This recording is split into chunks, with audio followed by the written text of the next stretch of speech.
swatch your paper there, John? Mm-hmm. I shall. I'm going to start just sort of generally talking about the importance of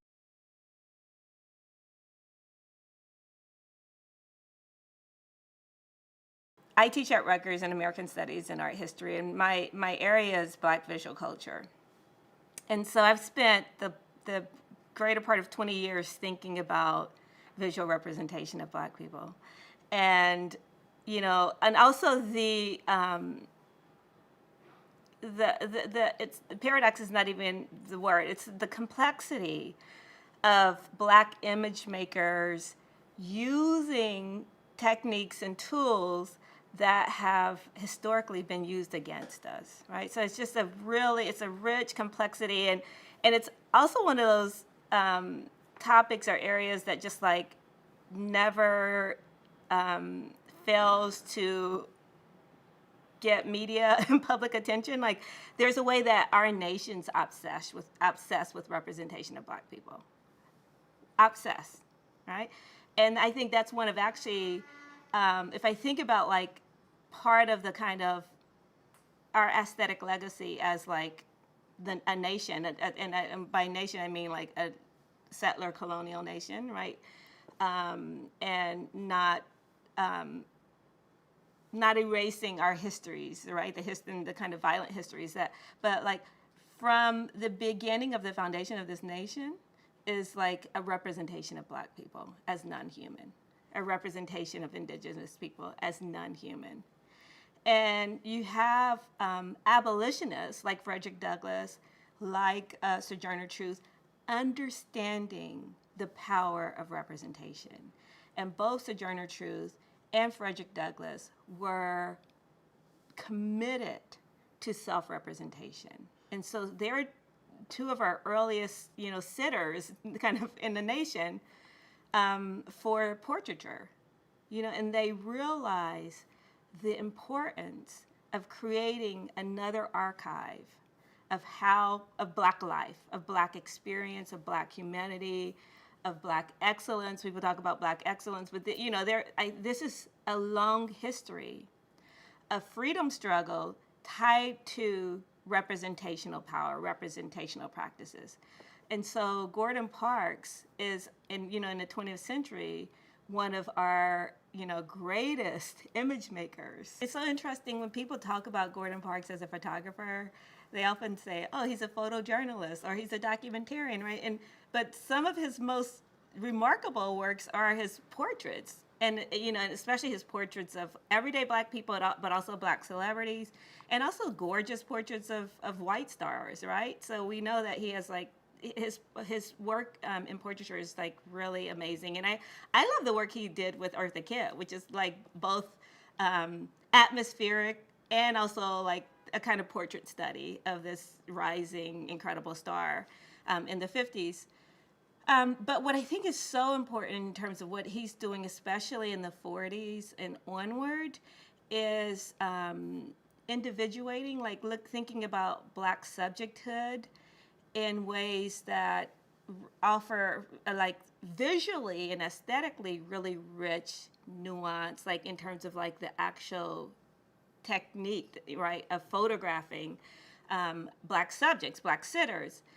But it's also creating a different narrative about Black interiority, and that's to me extremely important because of the history of anti-Black racist image making that has completely dehumanized Black people, that portrays Black people as unthinking, as criminal, as reactive, as impulsive, right? And so all of his portraits are like these deep, like, kind of psychological interior studies of people, often in the moment of having to make hard choices, like the Fontenelle family, right? Or Red Jackson, like you see, or Malcolm X, or Muhammad Ali, right? So it's like everyday Black people and these stars who are like grappling with the complexity of living in a deeply racist and violent society. Gordon Parks is part of a generation of, especially early to mid 20th century,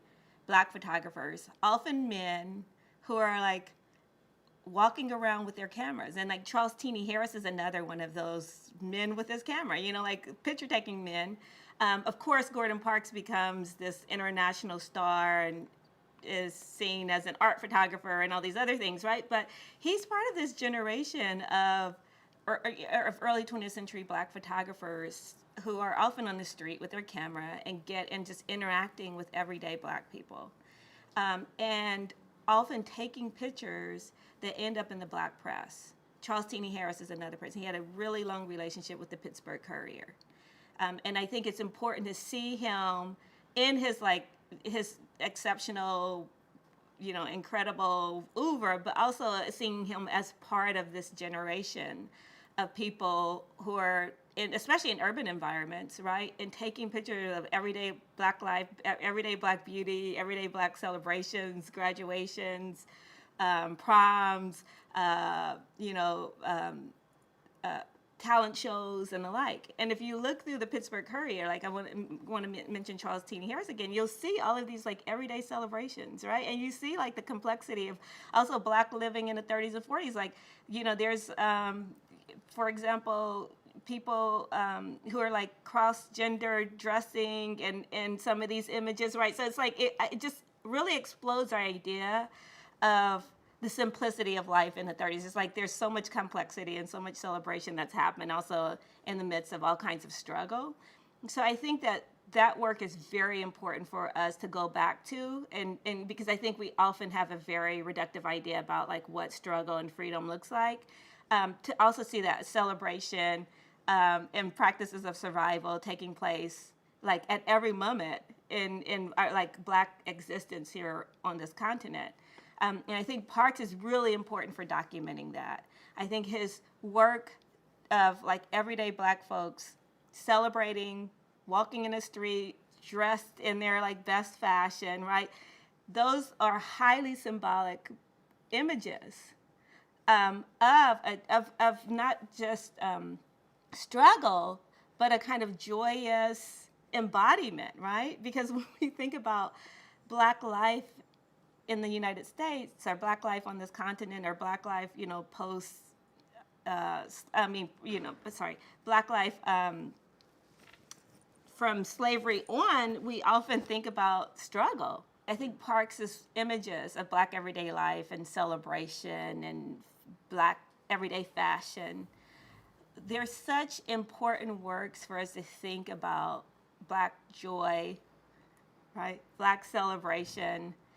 And that happens in the midst of other large struggles for rights, for access, for against housing segregation, against employment discrimination, but that we don't frame all of Black lived experience through a narrative of white supremacy, right? So he's very aware of white supremacy and the power of white supremacy to limit, to squash, to even kill Black people, right? But he's also focusing on something that I think is bigger and more powerful than any oppressive structure.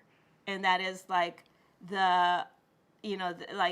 so much of his work is around like family connection, around kind of practices of belonging, of endurance, of resilience, of kind of dreaming, of aspiration, so there's so much, even in Red Jackson, right? It's kind of framed as like the story of someone who's like, the narrative that life has, the textual narrative that accompanies these photographs is very, it's kind of dooming. But the images are of this young boy who has endured a lot, but wants something better, who hopes for something better. Some of his images of incarcerated people, there's even framed by despair, there's a kind of hopefulness, right? There's a will, a desire, a drive that cannot be completely dampened or killed by the forces of oppression, the forces of racism, the forces of labor exploitation and the like. Like my very first book that was like I was working on over 10 years ago, that I wrote an entire chapter on Charles Teeny Harris. And I did that because he was working during like what, one of the most epic social movements of the 20th century across the globe. And that's what we come to see as the United States Civil Rights Movement, right? And we have so many iconic images of the Civil Rights Movement. And you have Charles Teeney Harris, who's very much involved in Black freedom struggles, doing these like everyday photographs of people in their home. He has this series on Muhammad Ali as Cassius Clay before he became Muhammad Ali. And they're the most ordinary looking images. He's in like a motel with his mom and dad. He's there for like a regional boxing match. They're like hugging. They're like the most non-iconic, but they're so wonderful because you see him in this kind of domestic sphere with his mom and dad before he becomes this like global icon. And I think that, Gordon Parks and this generation of Black photographers working in the early and mid 20th century understand the power of everyday Black life. And they understand it especially because there's very few outlets for that work to have a national audience, right? And so the Black press becomes a really important avenue for Black photographers to represent Black humanity and Black everyday life in its complexity and its joy and the kind of silliness and also just like mundane, somewhat a group of people at a dining table, right? Like, so there's just like things that seem mundane. Black travelers. Well, we know that Black traveling, traveling might seem like a mundane thing, getting in your car and driving to another state. But for Black people, they had to really plan that, like in really excruciating ways because of segregation, right? And so like, we know like the history of the Green Book and things of that. So you see them documenting what seems like these just kind of everyday, ordinary things that we do, but there's also a lot of care and thought that has to go into it because of all the structures and strictures of anti-Blackness. Isabel Wilkerson has done incredible work on how and why Black people end up in urban centers, especially in the North and the Midwest. And I like to tell my students this, and they're always really shy. It's like, we often now think of Black people as urban. And urban music is a euphemism for Black music, right? Urban studies, in academic departments often is a euphemism for studying Black and other non-white populations. But for most of our existence on this continent, especially in the United States, Black people have been Southern and fairly rural or living in kind of mid-sized towns, right? So this urban experience is one of like a little over a century, where you see this kind of mass migration of Black people from rural communities, mainly Southern communities, to urban centers.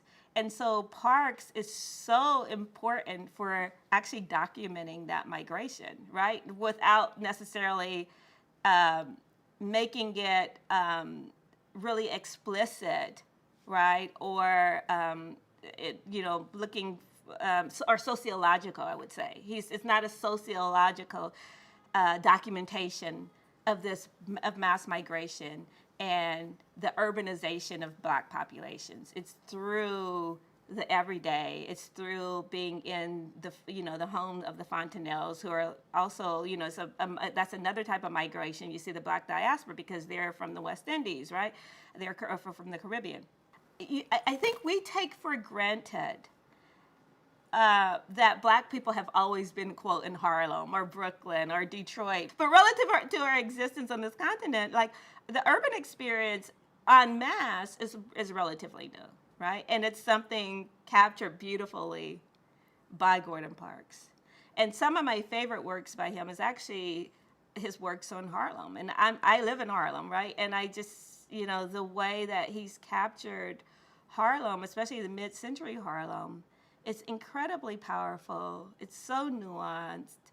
And it is also like you see a kind of subjecthood, a Black subjecthood, like in some ways newly experiencing this kind of urban environment, but also dealing with the forces of Northern racism and class oppression and labor restrictions and the like.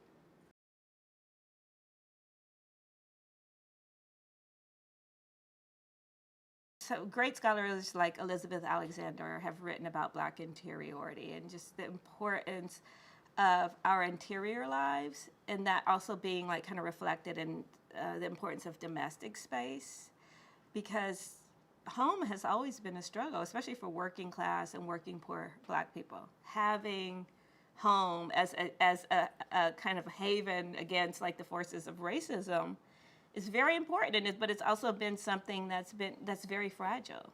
Right? That's fragile given like, you know, Jim Crow segregation and white mobs pulling people out of their homes.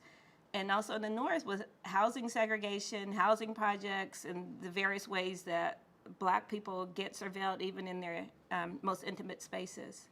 So the interior lives of Black people, Black scholars and activists have always, you know, privileged that as a really sacred space. I think you see sometimes that coming together like a collectivity in like Black church and Black sacred circles, and also I think you get that sense in Gordon Parks' photographs of like Black Muslims. Like there's some really beautiful photographs of groups, but it's also like a really intimate kind of interior, kind of atmospheric mood that's happening there, right? That there's something really sacred and also something very quiet happening. And I think we can also think of sometimes interiority as like a kind of quietness. And so I want to refer to the Red Jackson portrait because it's incredibly powerful. And I think that it rubs up against the narrative that life is telling us of Red Jackson, even labeling him a Harlem gang leader and not by his name, Red Jackson. And in one of his most well-known images of Red Jackson, you see him looking out the window. You see the light partially illuminating his face. And you see a person who's like in deep contemplation, right? And that type of interiority, while he's being framed by this narrative of criminal, of thug, of, you know, quote, bad subject, right? The richness of that, I think, is one of the things that I love so much about Gordon Parks. And I think it really, like, the power of that photograph supersedes and lives longer than that textual narrative, that dated narrative that is trying to describe Red Jackson as something other than a human being struggling on this planet.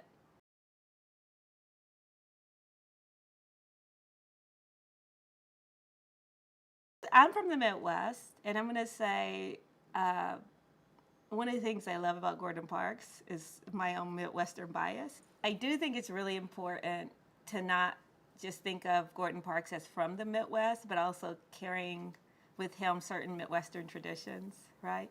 And I think that's one reason he's so approachable, and he's approaching people, right? There is something about, especially Midwestern Black life, that I think, you know, is very much around a type of communal experience and being able to even commune with strangers. Like, I grew up in the Midwest, and you just say hi to everybody. Like, and coming to New York and saying hi to people would look at me like, what do you want?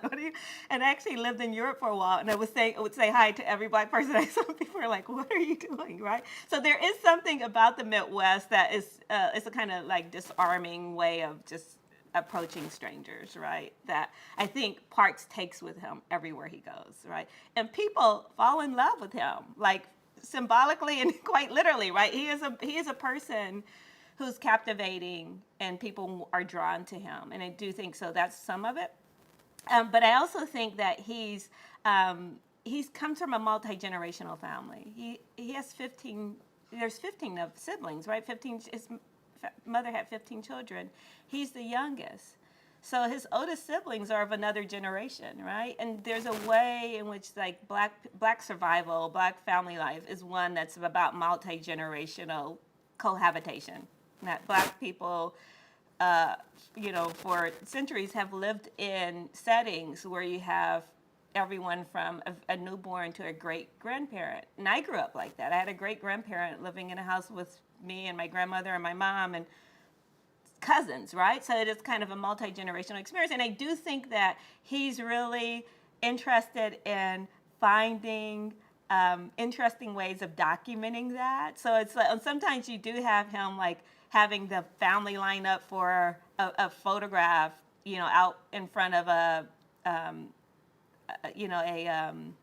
shotgun house, right? In part of the segregation series. But then you have these other like really nuanced ways of doing it where someone's prepping something in the kitchen, a mother figure or maybe a grandmother, and there's young children laid out across the bed, right? So there's all these ways of showing a type of multi-generational intimacy and kinship that I think is really very much about a Black family life.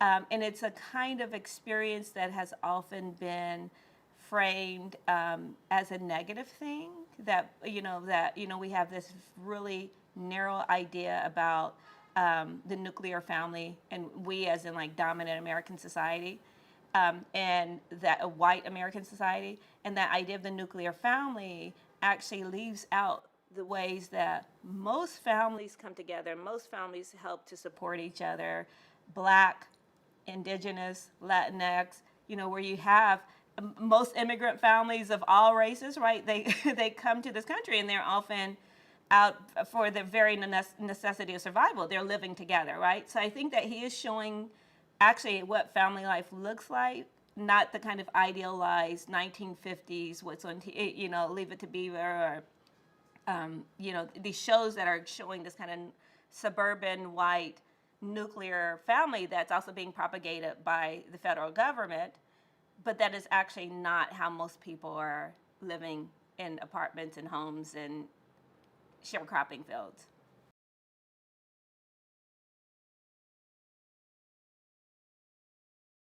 Let me say the Ads of Life are telling a very different story than what Park's photo essays and photo series really are revealing. And so, for example, The Atmosphere of Crime, right?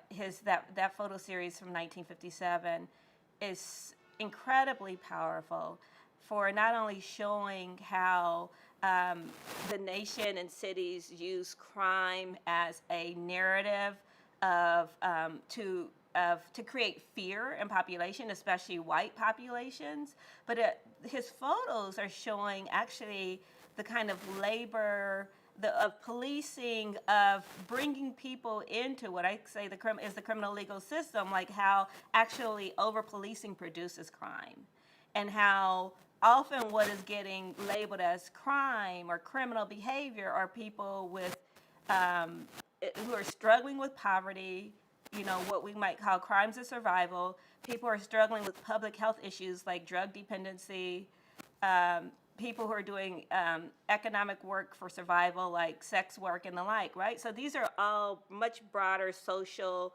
economic, and issues about racial, ethnic, class inequalities than about, criminal-minded or criminal types of people.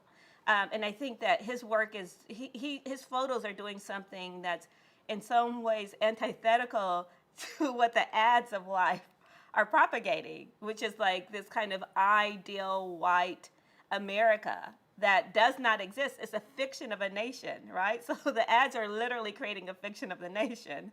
And Parks' photos are often these really complex character profiles or complex kind of atmospheric images of urban life or rural life or southern life or wherever he's choosing to photograph.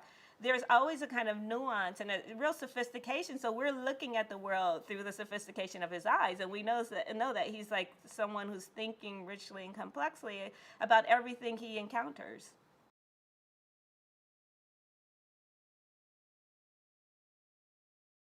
I believe that Parks was working with life for several reasons. One, it's just he's the first Black photographer on staff. That in itself is like, he's aware of the historic implications of that, right? He's aware of the long history of representational violence against Black people. And he says he's weaponizing his camera. He uses that language, right? His camera is literally and symbolically a weapon for him. I also believe that he is challenging the idea of who is the public and who's an audience, right? So Life assumes its reader to be white, like a white middle class or upper middle class learned person, right? And I think that he's actually challenging Life readers and kind of expanding that readership to a broader constituent. I think that he's very aware of that. I think he's challenging the idea of who the reader of Life is. I really believe that that's part of his mandate and the struggles that he continues to endure. Like, he's struggling with the editorial staff there, right? And he's willing to stay in that struggle for that time period because I do think he's challenging, like, Life is, quote, the magazine of America, or, American life, mid-century life, right? This is how it imagines itself to be. And he's using his platform to challenge who that readership is. And not only who the readership is, but like how a subject enters the pages of Life. Who's photographed, how that person's photographed, or what is being photographed. And he changes the way that we see it. I think that he's deliberate in terms of like his work with Life, and and an expansion of like the public, the readership for Life, but also who is the public, whose story is worthy of the pages of Life, and how that story gets narrated. And he moves more and more into doing and writing with alongside some of his essays, too, some of his photographs later in his time at Life. So yeah.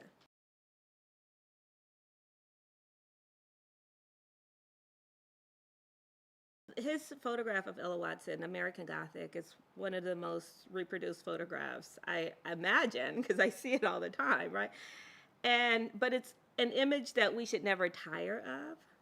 And it's an image that I love to actually, for me, it's a great kind of pedagogical tool. Not that, I would want to reduce the power of parks to just pedagogy, but I do think that it's a really great photograph to have students study, to think about a time period, to also just really do a close reading of symbols, right?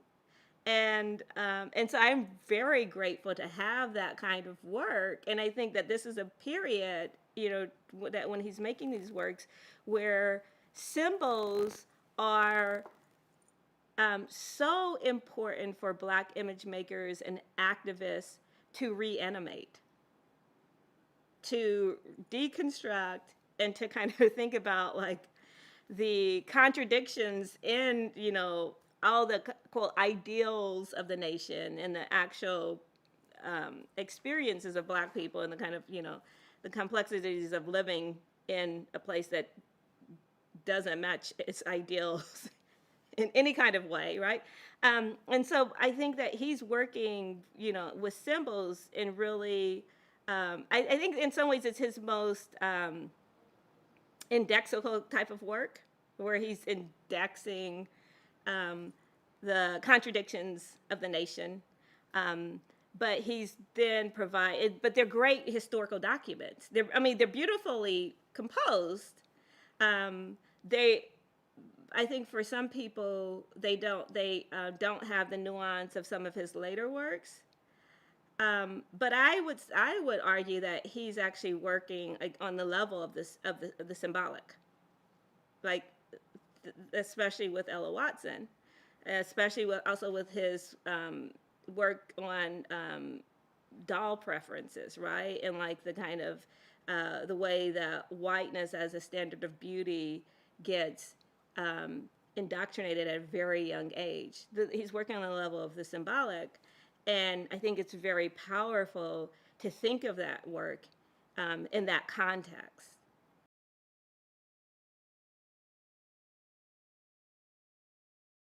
in 1947, Parks worked with Ebony magazine to photograph the doll study, the doll test, which was a project, an experiment by Dr. Kenneth Clark and Dr. Mamie Clark to really look at the impact of racism on children by focusing on black children, presenting them with black dolls and white dolls and seeing which dolls they preferred. And overwhelmingly, the children preferred the white doll.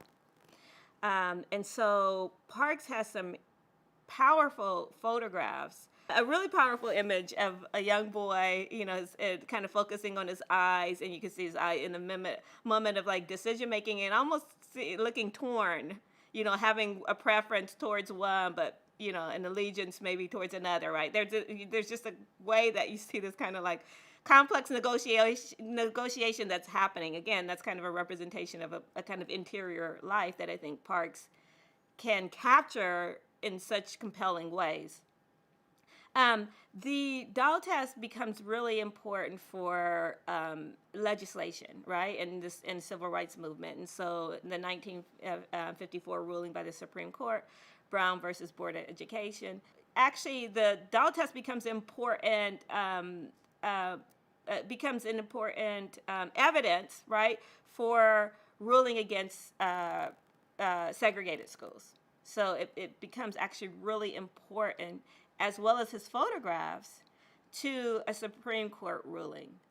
I find the doll test, the photographs, there's also now, so historians and scholars now look back at the doll test and they can in some ways pull it apart, nuance it a bit more, and wonder, for example, how much are the children's decisions about their performing to the expectations of adults, how much of it is about their awareness that representation of black people is often as subjugated subjects, as people in servitude, as people who are subjected to forms of violence, and so how much of their preference or picking of the white doll is about claiming a type of power or claiming some resistance against that. So these are some of the more recent kind of ways that scholars go back and just nuance the study.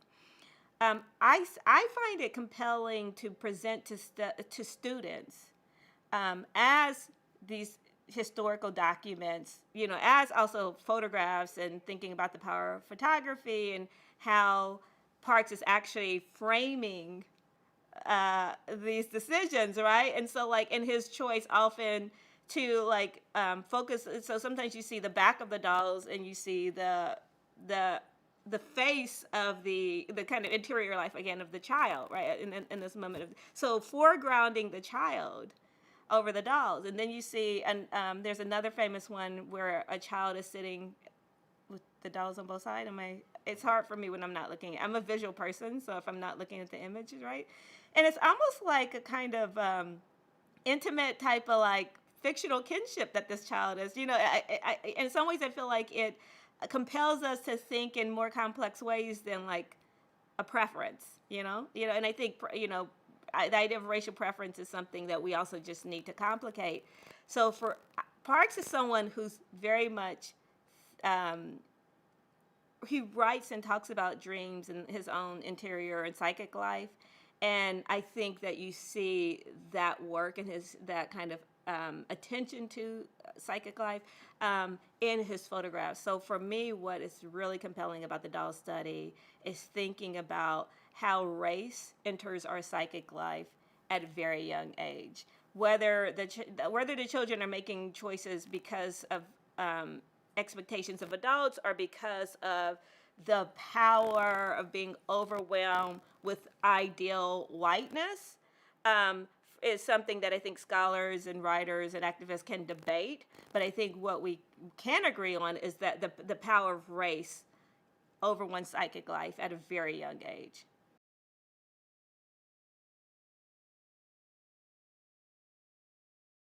I write a lot. I just finished a book on mass incarceration. So my work in Black visual culture is often at the intersections of race, gender, and poverty.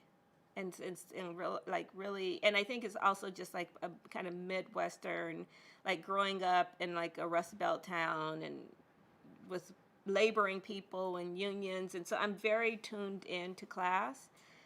And Parks is so tuned into class, right? And he, the way he represents labor, even when he was working for Standard Oil, when he was commissioned to do that, the way that he portrays labor, and I don't think it's with romanticizing the dignity, you know, he's not romanticizing the labor, but he's showing us like the kind of the richness of a skill set, the body at work, the kind of the body in relationship to technology, a kind of like the environmental kind of devastation also of these rising industries, right? So there's so many things that are happening in his work on laboring people that I think we could we could look at him through a lens of environmental racism or labor and technology and labor, right?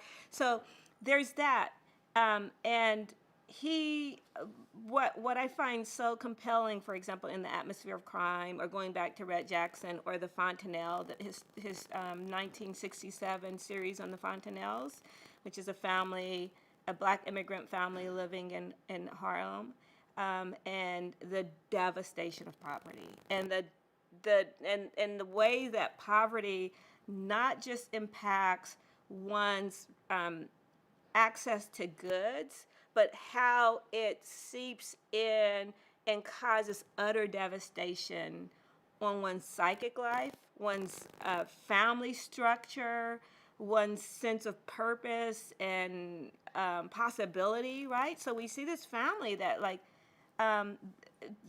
maybe the highlight of the family is when he's photographing them, because we know what happens to them after that is just utter devastation.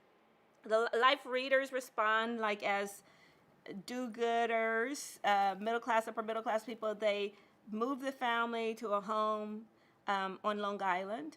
And then a few months later, the father is still struggling with the toils of alcoholism and just the brutality of not being able to get work, that kind of brutal, the beating up of, you know, the feeling of just being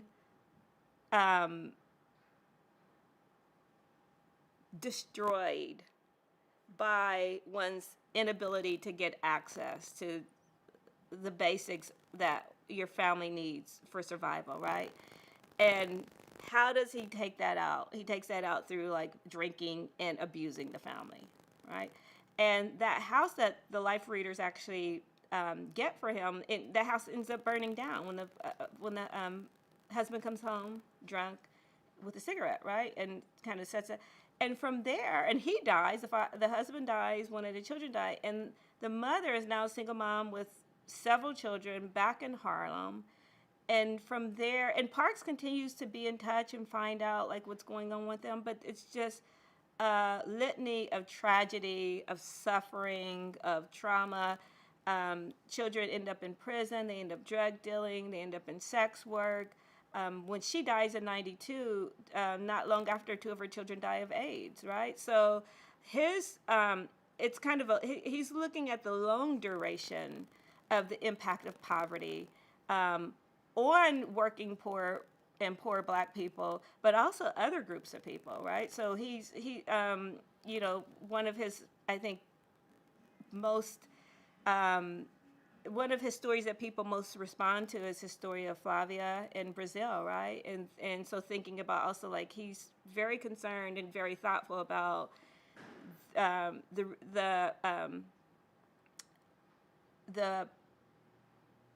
toll of racism and poverty and class oppression, housing segregation, environmental devastation, there's a global reach to his concerns and his cameras and commitment.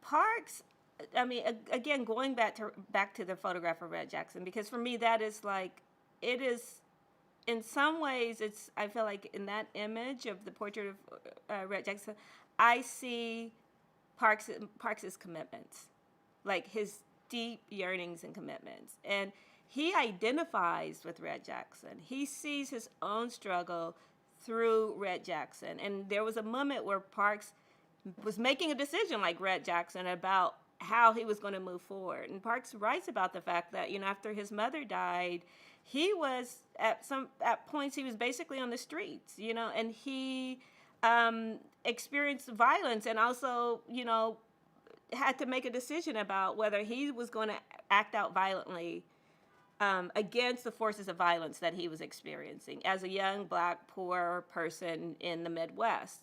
And so one of the things that, as someone who writes about incarcerated people and the impact of criminalization on Black people,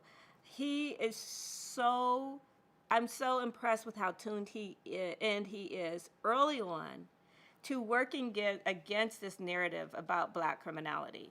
And I say that, one might think that all Black folks would be against that narrative, but we in fact know that often Black middle-class people and even some, civil rights leaders, really had this kind of a division between kind of good Black people and, quote, bad Black people. And I think Parks is like really complicated. Like, he sees the beauty and humanity in everyone. One of the most powerful things I've ever read of him is when he's witnessing an execution. He's been invited, I think, to San Quentin for an execution.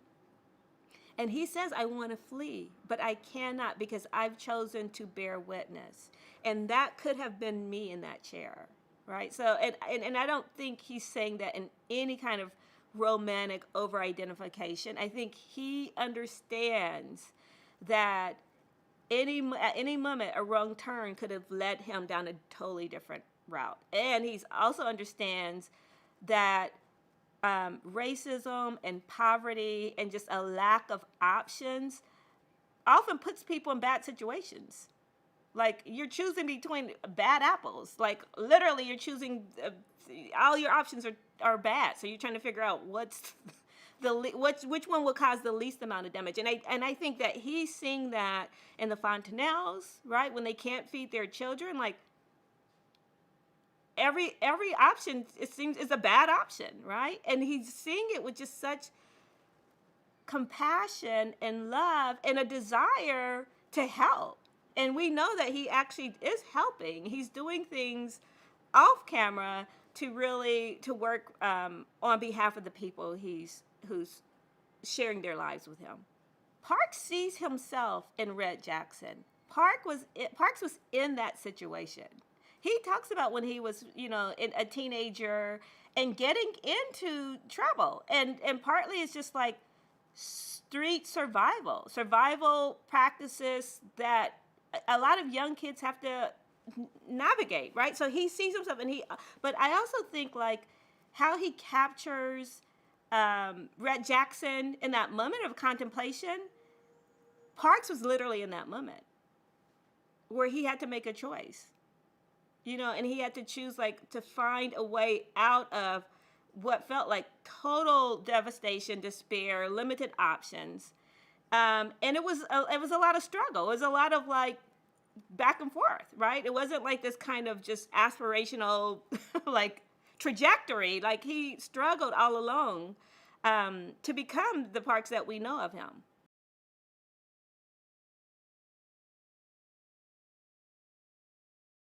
Parks is incredible, right? But I think it's important to frame him within a community. He's not working alone. He's a part of a movement of Black artists, activists, writers, thinkers who do not see a separation between art and politics. And they're deliberate and thoughtful and having conversations and debates and disagreements around aesthetics and social movements. They're actively working to think about like how to change the world for Black people through the camera, through the paintbrush, through writing, right? And how to actually have that legislated. How they want to see that enacted as law, as practice, as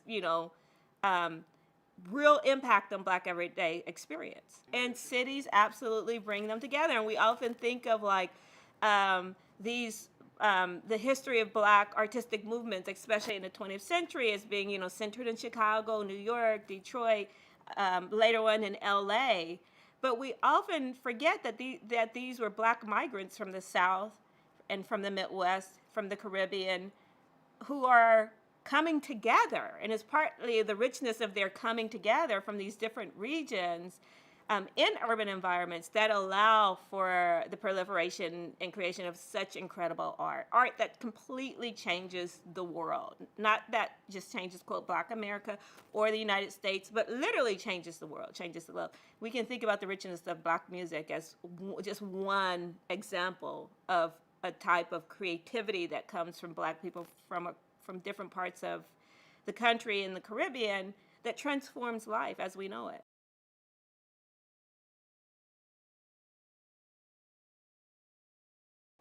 In 1957, Gordon Parks worked with staff writers at Life for a special issue that's on looking at crime in the United States. And it's during a time period when news media and police departments, state officials are saying crime's on the rise. So part of what Life chooses to do is kind of a deep dive to see, like, is crime actually on the rise? And I looking back on the issue, like, in its entirety, I think that there is a real desire to pay careful attention to what is being represented and what's happening, what's actually happening, and they rely on crime statistics and issues around how crime statistics get reported. I want to provide this as context because I do think that Life is aiming to do a richer and more complex story than news media headlines and the nightly news. At the same time, Life is framed by an ideology of whiteness. I mean, most of the writers are white, the editorial staff's white. Gordon Parks is one of very few Black people affiliated with Life, right? So even as they want to do a more informed, textured, thoughtful representation of crime, the writing still lends itself to sensational categories, ways of talking about criminal types, talking about poverty, talking about Black people, talking about the urban environment. And so you have that kind of this tension between a kind of white liberalism of, you know, wanting to having aspirations of doing better than one's actually doing. That's white liberalism. Having aspirations of doing better and staying within one's comfort zone in a lot of ways, you know. So you do have that playing out in the writing, and then you have these photographs by Parks that are telling completely different stories. They're some of his most textured, quiet, nuanced images. So you have this kind of sensation of like crime, crime, crime headlines, right? And that's a textual narrative. And then you have these very quiet images that often do not show people who've been suspected, arrested, or booked on criminal activity. Instead, you'll see a partial figure, you'll see a silhouetted figure, you'll see a handcuffed, but you do see very clearly, and often in sharp relief, police officers doing police work. So Parks chooses to frame this narrative around crime by looking at policing in 1957 and looking at the work and the actual labor, because he's someone who's very attuned to labor, the booking, the arresting, the raiding, you know, it's like a lot of activity that's taking place amongst the police, and then these quiet, very nuanced, dignified images of people who've been suspected, arrested, who are being fingerprinted and the like. Keep in mind that Parks has been arrested. He knows people who've been arrested. he's been on the side of the person who's a criminal suspect. He understands what it feels like to have the police look at you as a wrongdoer, as someone who's up to no good, as someone who's done something bad, as someone who deserves to be in jail.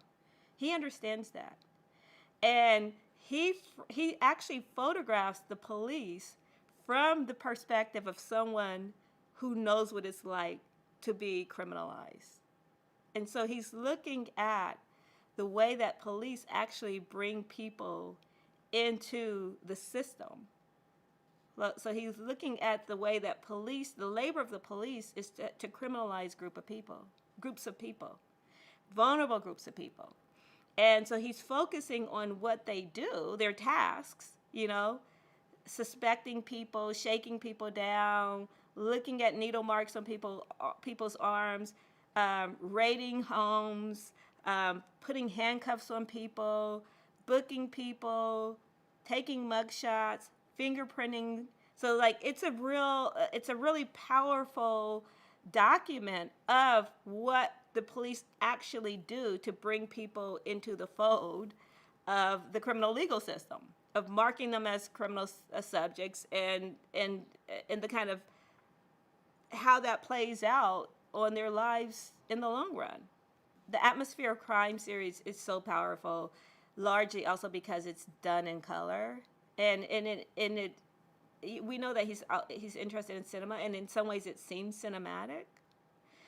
So you do have these really interesting ambient night scenes of officers cruising, and again, my take is that he's photographing it from the perspective of someone who's been criminalized. It almost looks like the angle is coming from the back seat of an arrested person looking out through the window of the police car cruising an area that's being under surveillance, for example. So there's all kinds of ways that I think that he's angling, that he's using color. He's using the night as this also time of mystery, this time of playing on the idea of shadows and shadowy figures. Who's the shadowy figure, And also thinking about the officers as the ones who are perpetuating violence. So we see the officers, knocking people down, and the ones who are the agents of violence, more so than helping people in communities. Parks's work is so resonant and timely to the contemporary moment, I think partly because of all of the care and skill that he puts into all of his work, right? And just you can just see that this is a man who's just thinking very carefully, feeling deeply, in all these moments where he's documenting whatever he's documenting. I feel like you get the weight of his emotion and in his commitment and his skill, right? So he's also working to just create these really powerful images that we can study as images too. But his work is still relevant because we're still living through many of the issues that he documented 50, 60 years ago. We're still living through the police brutality en masse. We see what gets captured on a cell phone. We see what goes viral. But we should know that, people every day in small, mid-sized, rural, and large communities are experiencing that, are experiencing everyday violence from the police. We're still living through a struggle to desegregate schools. We're here in New York City, some of the most segregated schools in the country. It's 2020. We still haven't desegregated schools, right? We're still living through housing segregation and forms of redlining, environmental racism, economic devastation and discrimination, right? So employment discrimination. We're still living through all of that. I mean, Gordon Parks could do a Fontenelle story right now in 2020, especially during the COVID pandemic where we have such high levels of unemployment and just rising poverty and hunger and despair. He could literally do that story now. That is shame on us. It's shame on us that we're still living through that. Not shame on the activists and Black freedom fighters, but as a nation, right? The norms of a nation that we continue to allow so many millions of people to suffer in all kinds of terrible, inhumane ways.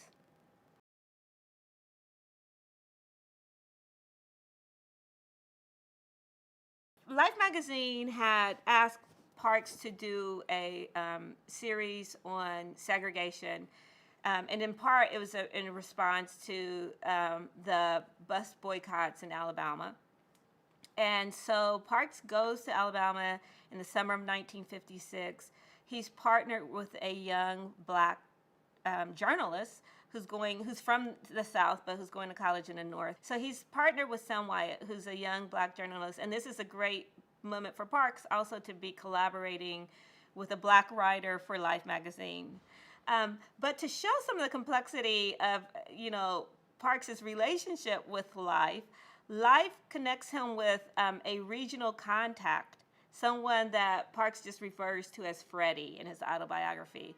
And I bring this up because Freddie he's a regional, I think he runs the regional bureau in the South, but he is trying to undermine Parks's work, not only undermine Parks's work, but actually really endanger Parks and what Wyatt's doing. So he partners them with a bodyguard who works for the local White Citizens Council, which is basically like as violent as the KKK.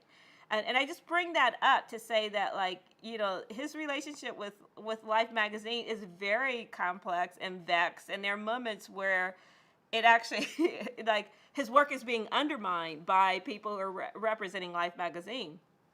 So he has to leave town. There's a threat to him and Wyatt, and then he's able to come back.